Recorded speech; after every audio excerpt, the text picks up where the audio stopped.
C'est mon filleul. Que devienne? J'ai oublié. Comment?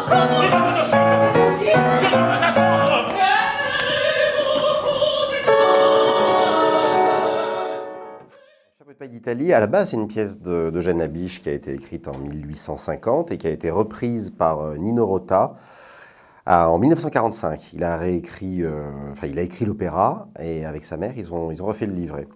Donc, Chapeau de paille d'Italie, c'est une référence dans les vaudevilles français. C'est le premier grand vaudeville français. Et voilà, la reprise de Nino Rota, lui, il l'a écrite en 1945 et ça a été joué pour la première fois à Palerme en 1955. Il y a eu 10 ans. Le truc était resté un petit peu dans les placards, dans les archives. Et un jour, le directeur de l'Opéra de Palerme lui a dit « Mais t'avais pas écrit un Chapeau de paille d'Italie ?» Et il l'a ressorti pour l'occasion. Ok, quand vous voulez. On est prêt?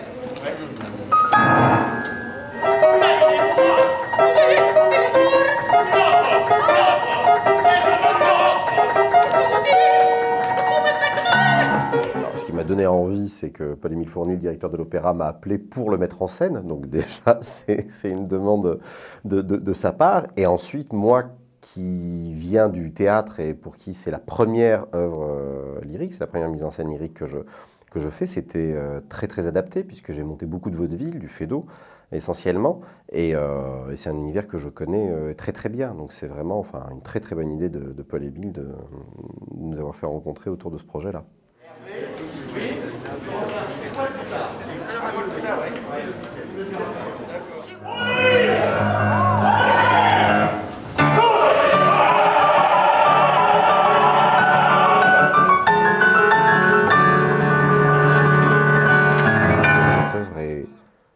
D'une part rarement monté et très rarement monté en français. Là, le texte, là, on chante en français, donc c'est vraiment la particularité sur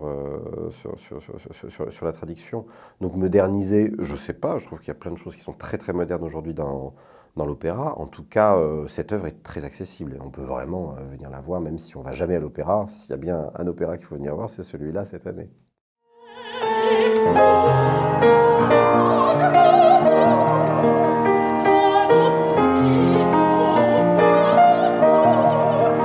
C'est l'idée principale de la mise en scène, c'est-à-dire que dans le Chapeau de paille d'Italie, c'est Fadinard qui est un jeune homme, un jeune bourgeois fortuné qui se marie aujourd'hui, mais son cheval sur le trajet a mangé un chapeau de paille. Et en fait, ce chapeau de paille appartient à une femme qui était avec son amant, et si elle n'a pas un chapeau de paille pour rentrer ce soir chez son mari risque de la tuer. Donc il faut que Fadinard, ce jeune mari, retrouve absolument ce chapeau de paille.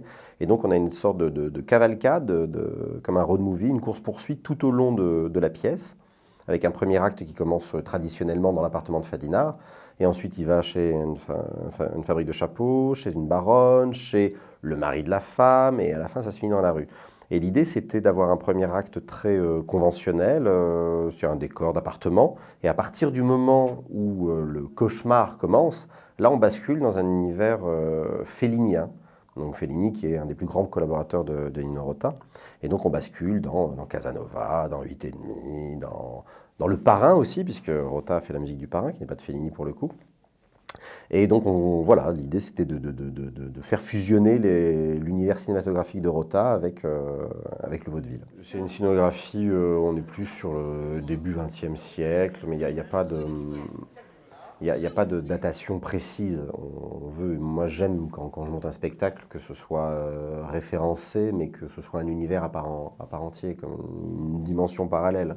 Mais ce n'est pas une époque historique précise. Plein d'esthétiques différentes. On a fait un gros travail sur les costumes. Il y a énormément de costumes qui sont tous issus des films de Fellini et de Rota. Donc oui, il y a ce grand mélange. Alors la noce, elle est habillée selon les codes du film Amarcord de Fellini. Beaupertuis, le mari de la femme adultère, c'est une sorte de clown qui est issu des clowns de Fellini. Fadinard, c'est Mastroianni dans 8 et demi. Les modistes, c'est Claudia Cardinal dans La Dolce Vita. On a comme ça, voilà, tous les univers, j'en oublie encore certainement, mais qui sont parcourus. Les invités, vous restez pardon, vous restez pas sur le tapis, vous courez la parole. Excusez-moi.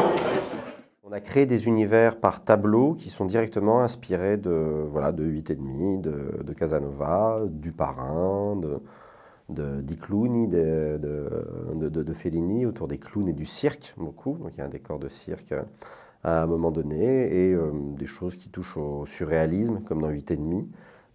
Voilà cet univers-là qui se veut fantasmagorique, cauchemardesque pour Fadinard, mais qui respecte quand même les codes et le rythme du vaudeville. Tout le jour pour trouver sa cousine. Tout le jour elle a fui la maison. Sortir seule et le si bon matin, avec son beau chapeau d'Italie. À partir du moment où on bascule dans le cauchemar, tout était possible dans le cauchemar. Il y a effectivement un mime, il y a des clowns. Les techniciens qui font les changements de décor sont costumés en clowns felliniens. Et tout ça raconte vraiment l'onirisme de ce cauchemar-là.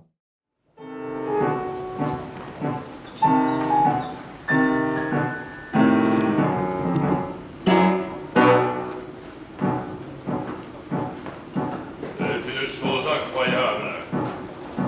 Ce matin, ma femme me dit en sortant: Je vais acheter des gants, mon cher Paupertuis. il est 9 heures passées, il n'est pas encore là. À force de penser où est ma femme, je suis pris d'un atroce mal de crâne. Ah, c'est un choix, une volonté, et puis on avait envie avec Paul-Émile que ce soit une grande fête après ces 2 années bien compliquées où on a été trop souvent enfermés chez nous.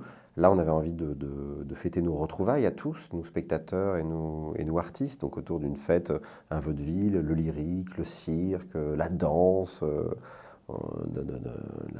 La maison a la chance d'avoir un ballet, donc c'est super, on a les 14 danseurs sur scène, avoir son chœur. Moi, j'ai amené 2 comédiens, donc voilà, tout ça est une grande fête qui se veut enthousiasmante, jubilatoire et intelligente. Pour les fêtes, on voulait que ce soit la fête.